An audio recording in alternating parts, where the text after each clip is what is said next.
20 bugas, aris ako, simple, example lang ni. Kanang 20 bugas, ang kilo ron sa pagpamaligya og bugas, imported man or local, di anas labing minus 50. So, og mupalit kag usa ka kilo, o niya, 20 ra, ang giabuno nas gobyerno pinaagis, buhis ni Mono Junior, 30. Kanang gitawag nila subsidize, giabunuhan ba? Now, karon, o kaning kuryente nga na libre, pareha ng mga purpose beneficiaries, na libre na sila kuryente kuno. Ingon si Engineer Loy Crodoa, katong sa Sibeco, sa kadako naman siguro ito kada konsumidor, ana, pero ang dako kay koleksyon, ang Meralco, diha, sa inyo, kadaghan mga konsumidor. Tabla ra, subsidize, gyapos gobyerno, kay asa man nila kuhaan, manguliktam ni pribado, man ni poro, gikan na puko, wala may napukoron, NGCP, pribado, ang tagiya, ana, SM, BDO, Carmen Caper, o kanang SMDC. Sa mga C man na, Henry C. Pero 60% ana, imbestigar man na dito sa Kongreso sa una, 60% na mga inchik. So, mauna ng istorya og librehon gani, ang kita po gapoy mag-abaga sa gilibre na itong kuryenteng mga beneficiaries kuno ay sa purpose. Pangutana, nganong ang ubos aning maong balaod, ipira lo ha, Electric Power Industry Reform Act of 2003, mantingal ito, nalimot ko kung saan tuigan na pasar. Kining ipira lo, Republic Act 9136, pag primero ano nila perting nindutag propaganda kay pabor ni sa mga pobreng konsumidor. Ang resulta kulatado ang mga pobreng ni gamit o kuryente. Dili magkakabalhin kamo dihas Manila, di mo kabalhin og ang ari mo si Beko patawad Meralco man mo. Monopoliya ning maong negosyo. Ari kasi mo na adi ay kanang laing kompetensya ning Beko. Di apod lain po ni sila. Kay ang ilang ang kompetensya nila, wa pa mataw. At sus, malasas Pilipino. Ay. Now, adto kas probinsya, na ada kompetensya ang Sibeco. Cebu Electric Cooperative 1, 2, ug 3. Na ada kompetensya? Wala. So, magpatuyang na sila, nga naman pod. Katong giingon nila, ulo, ato matubag ni Mike, tupinido itong Mike ganyan, men? Legalig. Wala niya matubag. Nganong mangayo mag-ancillary service or mukolekta man og ancillary fees ang mga naka-standby nga mga generator o generating plant. Nga nakakontrata man na sila gobyerno. Di ay paginay. Ang Energy Regulatory Commission, mga ang naglingkod diha, mga komisyoner. Pila may ilang komisyon ani. Imong tanawon ang ilahang postura nganong mubayad man ang gobyerno tungod kay naa nas balaod bisag disadvantageous sa mga konsumidor. Dili gid eta pwedeng mubaliban nga nganong mubayad man tan lang ancillary fees. Nga naka-standby na anytime gamito na sila pero ubos sa ipira lo kung wa ko masayop wa pa man ni mausab. Sa to nag kuan ako ani kato si kuan kun kisaot. Niingon ang taga Department of Energy. Nga kining maong ngilad kayo ni balaura para sa mga konsumidor. Nga naman, nga nung mabayad mantaani nila. Una, ang napukor kani ato panag-iyapas gobyerno. Tungod kay napunos korupsyon.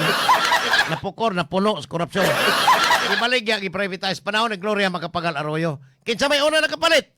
Si Enrique Razon kanang tag-iya sa Manila International Container Terminal. Wala sa kasabot. Sige, hagbomba itong mga tawid. Mindanao. Baligya. Karon na panag-iya na sa mga pamilyang C ka ng tag-iya sa SM. Now, NGCP. Matag gutlo, nagdagan na ilang kilalima kag 3 pesos ang ilang pangayo. Patag kiluwat ha.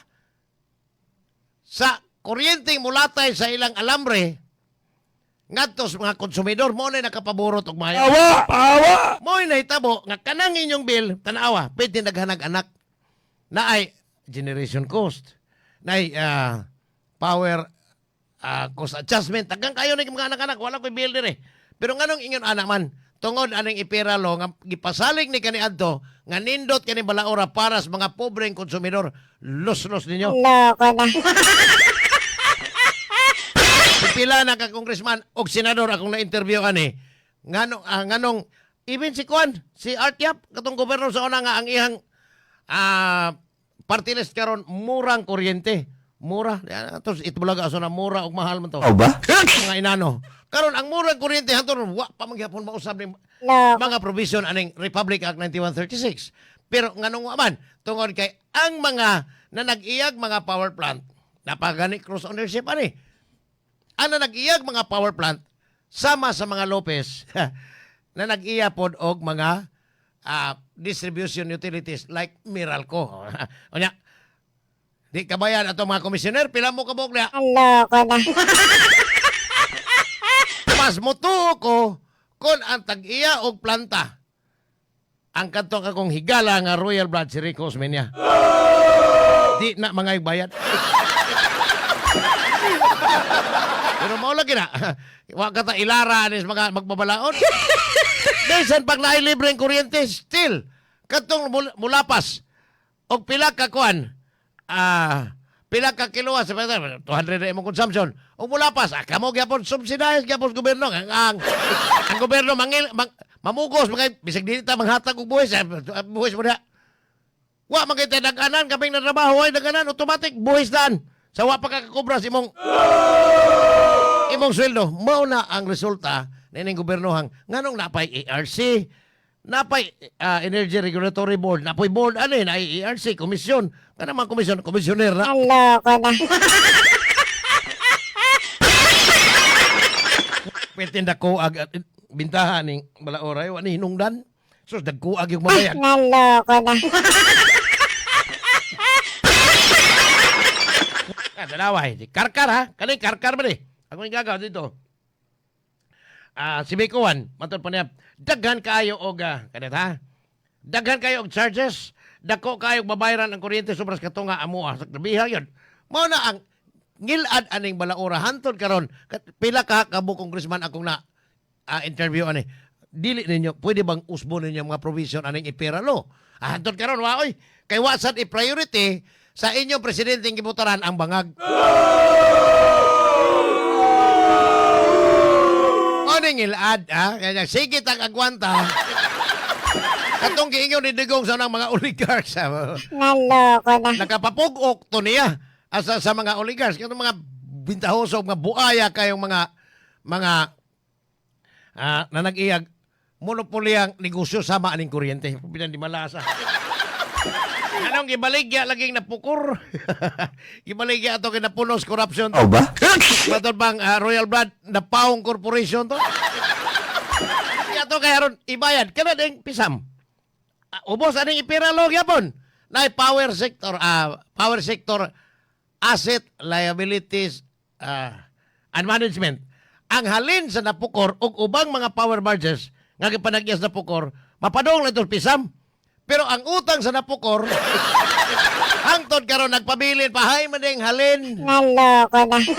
Lagi na ning kamot yan eh. Si, kanarong kuhan ha, kanarong Senate President, formerly siya mo'y chairman sa Committee on Energy, si Erwin Gatchalian.